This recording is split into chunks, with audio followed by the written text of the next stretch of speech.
I expect nations to present clear, concrete and credible plans to reach that 5% goal. And the evidence we see so far is impressive. Just 1 year into a 10-year project, we see that European allies and Canada are already investing around 4% of their GDP in defense and security. This includes major increases to allies' investments in core defense, as well as their defense and security-related investments. Last year, European allies and Canada spent nearly 20% more on core defense than they had the year before. Looking at 2025 and 2026 combined, that's $258 billion in extra investments. And the trend continues. We will need more forces, more resources and a much stronger industrial base. After years of underinvestment, we are producing real capabilities. European allies and Canada are now on a trajectory to equalize the defense spending with the United States. And not just that, they are taking on more leadership within NATO's command and control structure, stepping up on conventional defense, on efforts to bolster our deterrence and defense, including along the entire eastern flank in the Baltic region and the Arctic, and spearheading support to Ukraine. All of this is evidence of a real shift in mindset. A stronger Europe in a stronger NATO. The investment is there, and now we need to ensure that we are translating our economic might into military capabilities, putting the cash to work, from defense plans to drones, from money to missiles and interceptors. This means ensuring innovation is front and center, overcoming fragmented national defense industries and cutting red tape. The NATO Summit Defense Industry Forum, which we'll host tomorrow, will be the platform where we showcase how we are working with industry to deliver the capabilities that credible deterrence and defense demand. We will announce tens of billions in new contracts that will provide the crucial kit we need to deter and defend. And then our industries, from Arkansas to Ankara, combine their strengths and step up supply. The result is not only improved security. This will help grow our economies, spread innovation, and support hundreds of thousands of jobs on both sides of the Atlantic. So we are investing in our own security, ensuring we have what we need to safeguard our societies today and tomorrow. Because the threats we face are real, including from Russia, which continues to wage war on Ukraine. Right now, Ukraine is changing the dynamics on the battlefield, thanks to the bravery, the dedication and ingenuity of their armed forces. But they need our continued support, especially when it comes to air defense. Russia continues drone and missile attacks on Ukrainian cities, with another horrific attack just last night. So as Ukraine continues to defend its sovereignty, allies and NATO partners must continue to ensure Ukraine gets what it needs. And let me be clear, all allies need to pull their weight, so that our support to Ukraine continues to flow. Because Ukraine's security is so closely linked with our own. So that's the overview of our agenda for the summit here in Ankara. We are delivering on the commitments made in The Hague to invest in our defense. We will ensure that we are rebalancing for the better, fairly sharing the responsibility for our shared security. We will turn cash into capabilities, joining forces with industry. And we will continue our robust support for Ukraine, reminding President Putin that we are firm in our commitment. Over the next 2 days, the 32 allies, along with partners from Ukraine, the European Union, the Indo-Pacific and the Gulf, will gather to ensure that NATO continues to deliver. Together, We represent nearly 2/3 of the world's economy. And we are coming together because we know that cooperation is key. We are stronger together, in NATO, with partners, to ensure the freedom and security we all hold dear. Thank you. All right, and now we'll head to questions. We'll start over here, fifth row towards the end.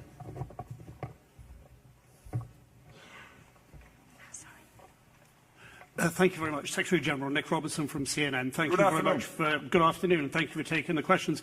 Sir, since the Hague summit, President Trump has very heavily hinted that he'd like to annex Greenland, has very heavily chastised NATO allies for not being on the front line enough in Afghanistan, and Iraq has been upset that NATO allies have not stepped up and provided the support that he was hoping for around epic fury, the United States and Iran war.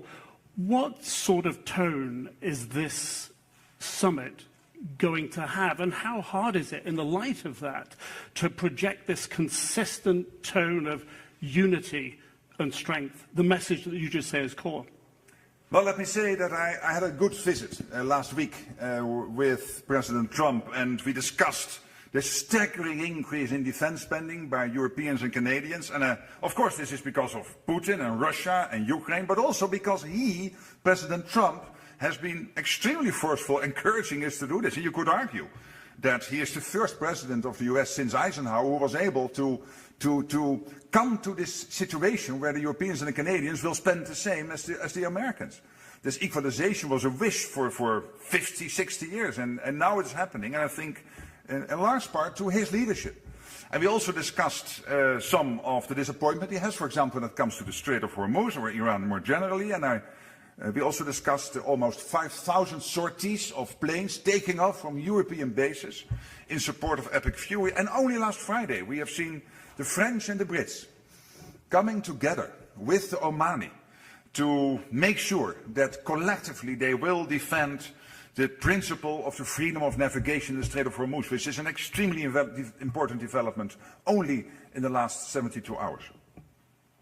Okay, staying over here, seventh row, the man in the T-shirt.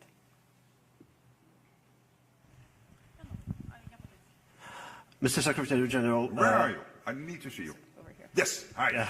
Good to see you. My name is Volodymyr Rutte. I'm from Kiev, Ukraine, ICTV. Obviously, this summit is happening just across the Black Sea from Putin's war against Ukraine. And we have seen clearly what happened last night was obviously a clear message to NATO. Have the leaders discussed that message? Have they heard it? And what will they say in response?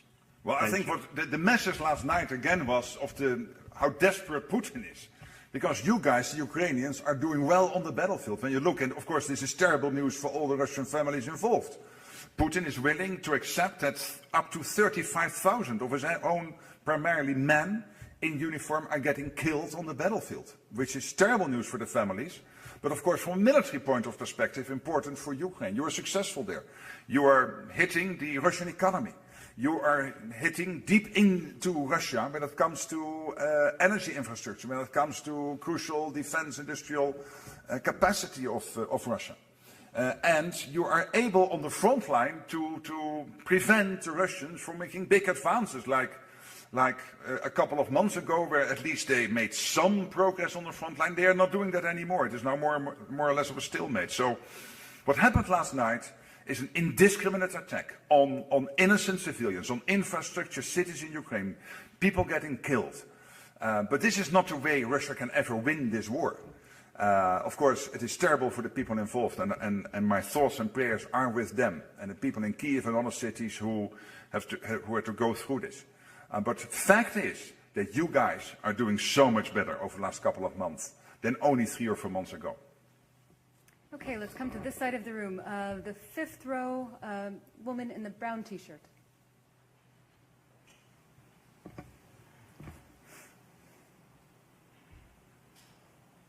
Thank you. Hi, Deborah Haynes from Sky News. The UK Ministry of Defence today has revealed that a Russian spy plane has been sort of flying over the aircraft carrier that's the NATO flagship at the moment in the high north, dropping large numbers of these sonar devices that it's believed was more to harass the warship. What's your response to this act by Russia? And do you think that the fact that Russia's decided, feels confident enough to harass a NATO warship on the eve, just ahead, a few days before the NATO summit, we've had these drone sightings across, sites across Europe, lots of other sort of sub-threshold activities. Are you worried that it means that NATO is failing to deter Russia under the threshold of conventional war, despite all of this strong language about increasing defences? To the contrary, and your country, the United Kingdom, did exactly what needed to be done. And let me commend the British military for the actions they took. That's part one of my reaction to your question. Part two is that it also shows the unprofessionalism of the Russians. Willing to do this so close to the ship, of course that's reckless, it's unprofessional, and again, the UK armed forces did exactly what they needed to do, and this is evidence that we will defend ourselves. All right, and then just behind her in the sixth row.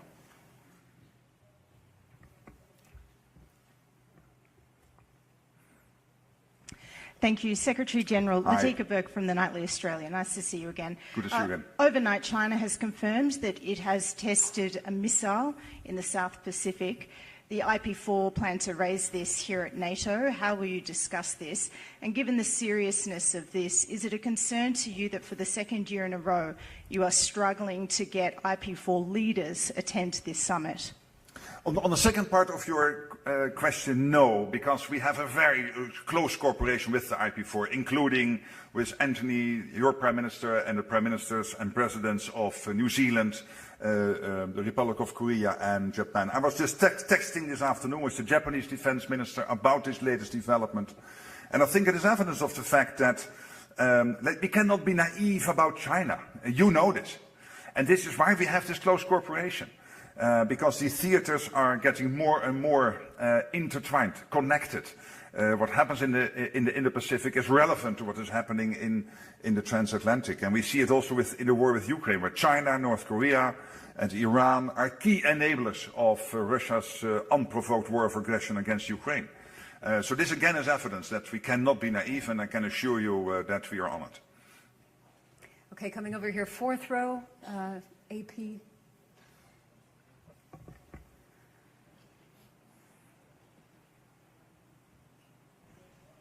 Lorne Cook from the Associated Press. You mentioned in your opening remarks clear, credible, concise plans that the Allies have to come up with. What if they don't, is the obvious question. The US envoy has spoken of something in store, if that's not the case. And then more generally, if we look at this stronger Europe in NATO, how does NATO actually accommodate that? How do you give them more planning responsibilities, more command? How do you simplify the political decision-making that is really difficult to do? I don't think so, and that's to your second part of your question. That's already happening. You see Europeans taking over commands in NATO when it comes to the real war fighting, and the Americans will then make sure that when it comes to land, air and sea commands, they will take care of those.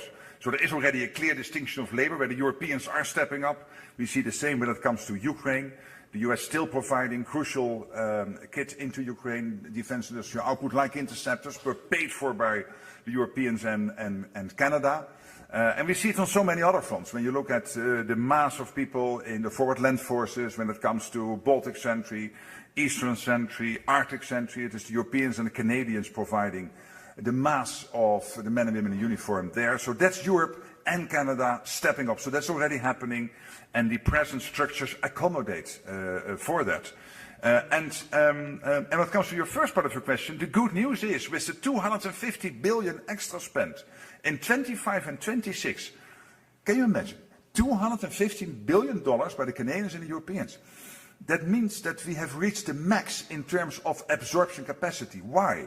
Because there is a limit to what you can spend extra in 1 or 2 years in terms of recruiting the men and women in uniform, making sure that the defense industrial base, which is rapidly developing and turning out more output, but still, of course, there is a limit to what they can do in pumping up the output in 1 or 2 years. So I think we are in really good shape. And Massively, the Europeans are stepping up. Look at countries like Germany and so many others. And of course, if one or two still have to be convinced, we have ways to do that. All right, we're going to come here in the third row, and I'll ask the mic to first come to the man in the black T-shirt and then the woman next to him. So if you could just wait there. Thank you. Ah, he's Dutch. Watch and learn.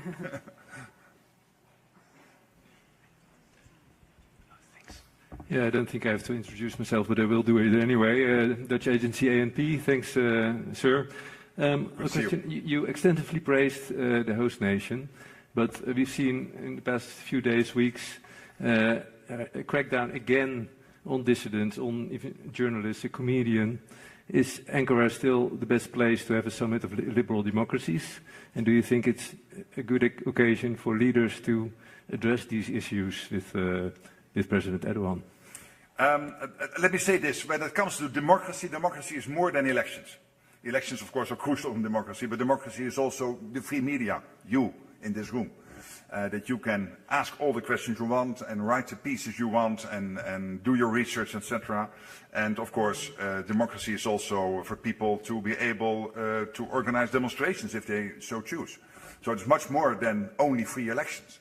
And when it comes to the media, it is very important for NATO that media can attend major events in person. Okay, and then the woman here. Pırıl Cennet Milliyet. Where are you? Here. Just next to you. Yes, hi. Yeah. Sorry. Pırıl Cennet Milliyet. Secretary General, how important is Turkey to NATO's future security strategy? Very important. Of course, you were there almost since the beginning, since 1952, so a couple of years after the start, Turkey joined NATO. You have one of the biggest armed forces in NATO, well trained. And particularly the last 5 to 10 years, you have rapidly developed your defense industrial base. You have now about 3,000 companies every day churning out the kit, the defense industrial output our men and women in uniform need to defend ourselves. So for all these reasons, Ankara, Istanbul, Turkey as a whole is really important. And your place on the map is important, your leadership in NATO is important, and the fact that you organize this summit, now this NATO summit here in Ankara, is evidence of that. Okay, we're going to come back to this side of the room. We're going to start in the second row. The man in the suit with the glasses. Maybe come to the front row. I think that'll be easier if you get it from there. There are more than one man in his glasses. This is true, but in the second row, in a suit with a tie. And a tie, you're right. This is enough detail. Thank you very much, Mr. Secretary General. Robert Rupițu, Calea Europeană, Romania. Mr. Secretary General, this summit is taking place amid renewed calls from the US side for European allies to assume greater responsibility for NATO's defense, while the US reviews its military posture in Europe. How confident are you that this burden-shifting model will strengthen, not weaken, the US commitment to European security, and what message does this send to both Ukraine as a partner and Russia as a threat? And also, if I may, because colleagues mentioned threats from Russia, drones have been and continue to be a threat. We've seen this in the eastern flank from the Baltic to the Black Sea. Will this be addressed in the summit and also at the NATO Industry Forum, and how it will be addressed? Thank you. Absolutely. You will see tomorrow that we will talk about drones. No doubt leaders will bring this issue up on Wednesday, when we have the leaders meeting, but also tomorrow in the industry event. You will see drones front and center in many discussions.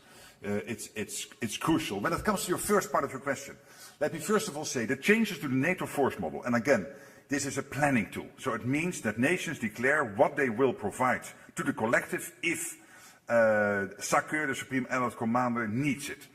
And what the US has done, and I think this was important, is assessed again what they can provide to NATO in case of a two-theater conflict. Let's say a conflict in the Indo-Pacific and in the Euro-Atlantic. And as General Krenkovic, the Supreme Allied Commander, has already stated, it makes us stronger that we know what we can count on. It's not a massive drawdown in terms of what they will provide, but we now know much more exactly what the Americans can provide, and already the Europeans are backfilling. But there's more to this question than only this discussion about the NATO force model. What you are seeing is a NATO which indeed is changing in a transformational sense. I would argue that the NATO as we had only 3, 4, 5 years ago was not sustainable.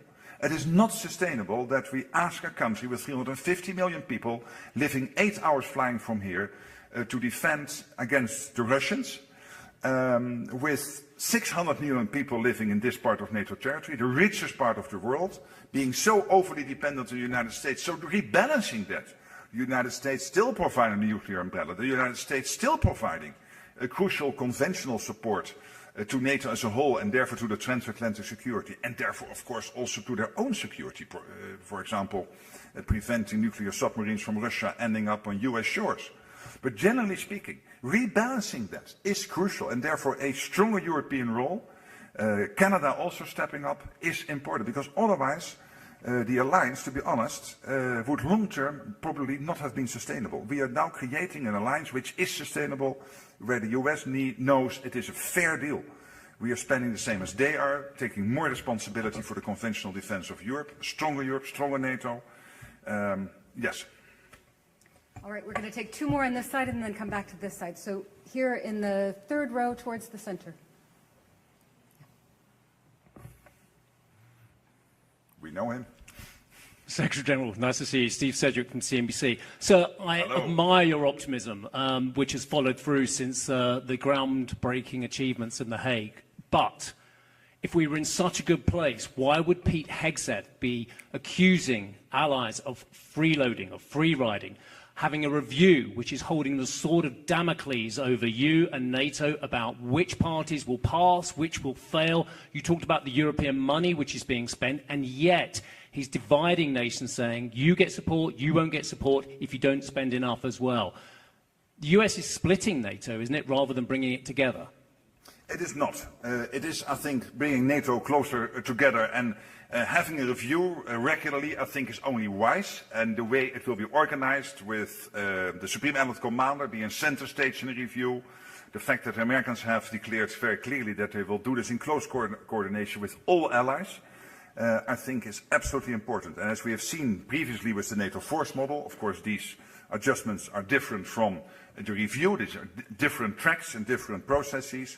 But also there they have done this in close coordination and consultation. So no worries there. Okay, the row behind him, the woman towards the center. Both. No. There are many. The mic is coming.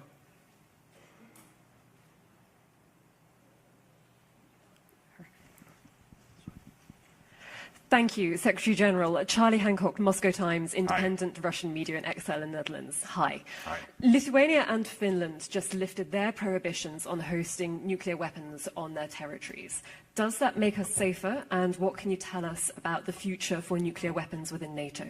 Well, these, of course, are decisions by countries to lift these restrictions they had in the past. What we know is, when it comes to the nuclear umbrella, crucial here is, of course, the United States. It's the US nuclear umbrella is the ultimate guarantor of our freedom and security in the whole of NATO, of course, particularly also when it comes to the European part of NATO territory. But we also have the British and the French nuclear capabilities, where the French are a little bit outside the NATO structures, but of course very much there, and the Brits coordinating within the NATO structures, and this is because of political decisions made many years ago.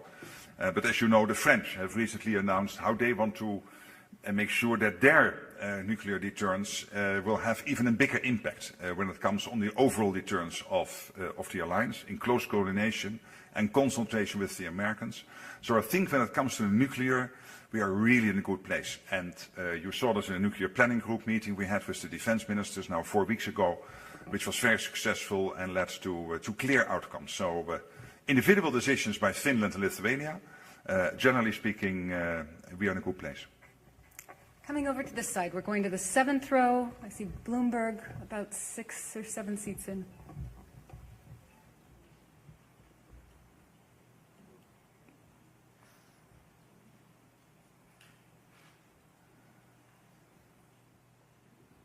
Who is Bloomberg?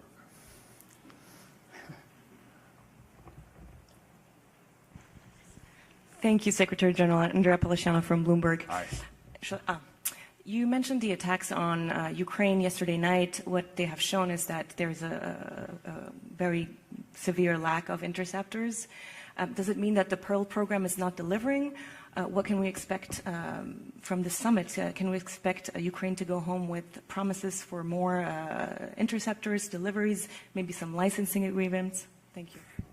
When it comes to the political, I can assure you that the United States is doing everything they can to deliver on the Pearl commitment, and they are doing. So even as we speak, Pearl deliveries, including interceptors, are being sent to Ukraine and being used by Ukraine. From a practical perspective, as already enclosed in your question, there is a limit to the amount of interceptors there are in NATO territory, and that's why we need to make sure that we produce more. That's one of the reasons why Ukraine itself has been working. Of course, this is not something which will lead to results immediately, but to see what they can do with help of NATO partners, allies, to produce more when it comes to interceptors. So we are working from every angle, from everybody is involved in this. But when it comes to Pearl in the United States, I can only commend them for what they are doing in terms of making sure that flow continues. All right, we're going to come down here to the third row now. Third one in. Wait for the mic, please. She'll come. Don't fight. Mr. Secretary General Gökhan Çeyiker from Anadolu Agency. And I want to ask that we know that NATO supports both defense spending and production. Considering Turkey's achievements in the defense industry, what kind of role can Ankara play in enhancing the alliance's overall defense capacity? And you visited also Aselsan. What are your thoughts? What advice would you give to the NATO allies, particularly regarding how NATO can benefit from Turkish defense industry? Thank you so much. Well, let me start by saying that NATO is already very much profiting from what Turkey is doing in terms of the defense industrial output. And Aselsan is one example, but only one of maybe 3,000 companies in total, big ones like Aselsan, but also medium-sized, smaller companies. And the second part of my reply would be that Turkey is already, through its defense industry, supporting so many other countries. You are working across the alliance. You had a successful visit of a Belgian trade mission here. You had the Polish president visiting only last week. And I know that you are working closely with so many other countries in NATO, within the EU and outside EU, Europe, but also with the US. There are investments by Turkish industrial companies in the industrial base in the United States. So this is really important. And this is why we need an alliance where we have the least amount of barriers possible in terms of working together across the alliance, from, as I said, from Arkansas to Ankara. So from the United States up to and including this beautiful city. All right, here in the fourth row, fifth seat in.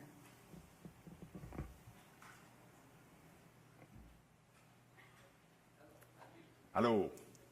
I am Emre Karaca from Habertürk TV, from Turkish TV channel.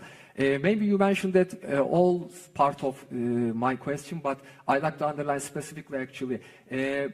What is the NATO's position regarding unity and solidarity among all allies? Actually, in different times, Turkish authorities have acknowledged, complained that some NATO members impose sanctions on Turkey.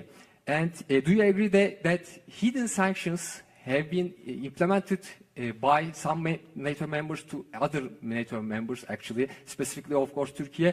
And do you agree with that, the argument that actually European Union countries, discrepancy between European Union countries of members and others, of course? Would you like to say your position, your perspective? Thank you. Thank you for that question. And obviously, from my position and role, it is important that all 32 allies work together, again, as boundaryless as possible, without any barriers when it comes to, for example, sharing defense industrial output, and making sure that we work across the alliance and across the Atlantic. Of course, in an alliance like NATO, you will always have your political discussions and sometimes disagreements. People are always getting overly excited when that happens. I don't. I think it is only incumbent on democratic alliances that you sometimes have those discussions. And then it is my role to discreetly, behind the scenes, see what I can do to help to solve it. So not to speak about it in public, so that I can be of maximum help behind.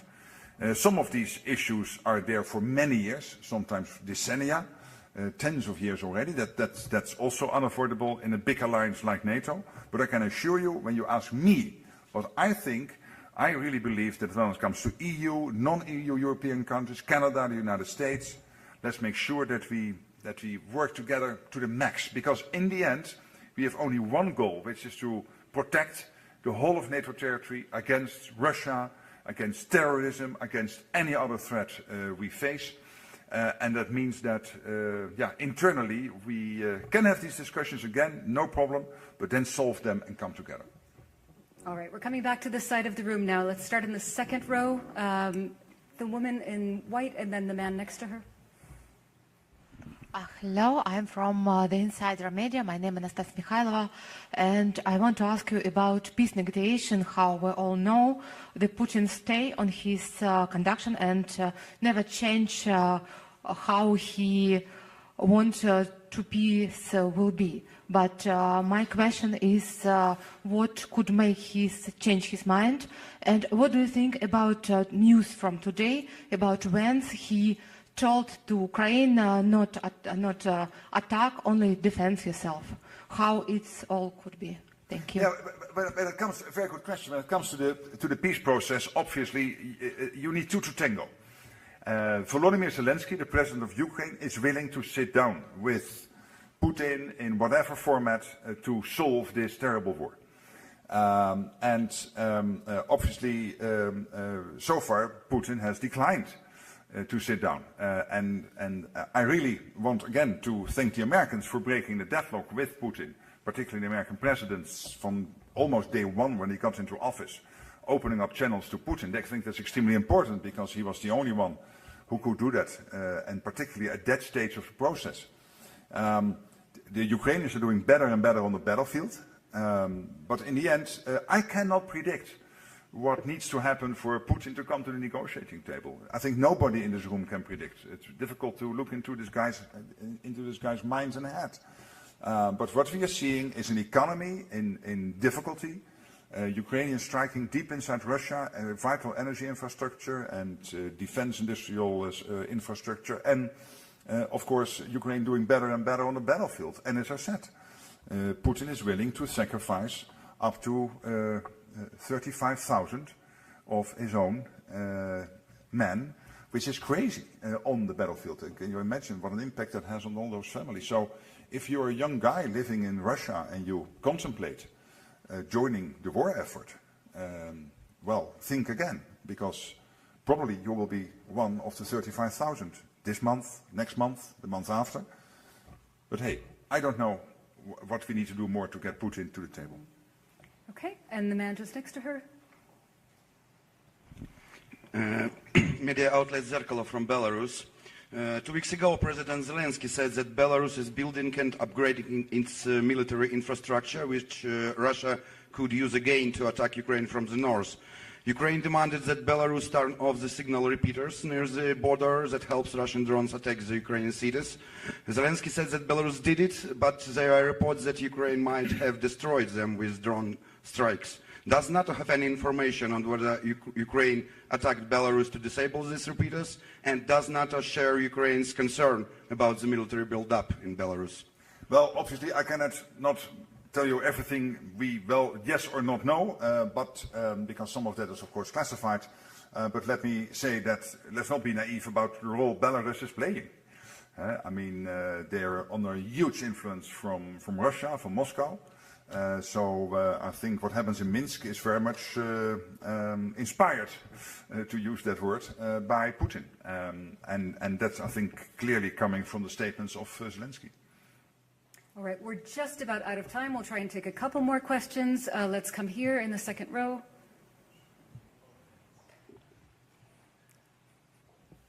You're getting angry, no? you're too much in the center. Yeah. Thank you for taking my question. I am with 1+1 TV Ukraine, and I have a quick follow-up on Russia's escalation in Ukraine. President Zelensky offered co-production of PAC-3 missiles for Patriots. From your senses, Is this goal achievable, and are you going to discuss this question? Well, obviously, these are bilateral decisions by allies and partners to work together. My sense is that these discussions are ongoing, so nothing new to report here. But more generally speaking, of course, it's always good if allies and partners work together in a trustworthy way to see whatever you can do to collectively ramp up the production. And we know that also the United States has a problem with the defense industrial output. It's not only a problem in Europe, it's also a problem in the US. The American president is really beating the American defense industrial companies to produce more. And they committed to do so in the famous quadruple sessions he had in the White House. So if this can help, maybe it could, but in the end, these are bilateral decisions. All right, we're going to go over here on the aisle towards the back. See Le Monde. Thank you very much, Nicolas Boursier from the Daily Le Monde. Very short question. Will you find a solution for the S-400 bought in 2017 here by Turkey, here in Ankara? Again, that is really a bilateral decision by, between allies. All right. I think we're in the 7th row here. The man in the white shirt, yes.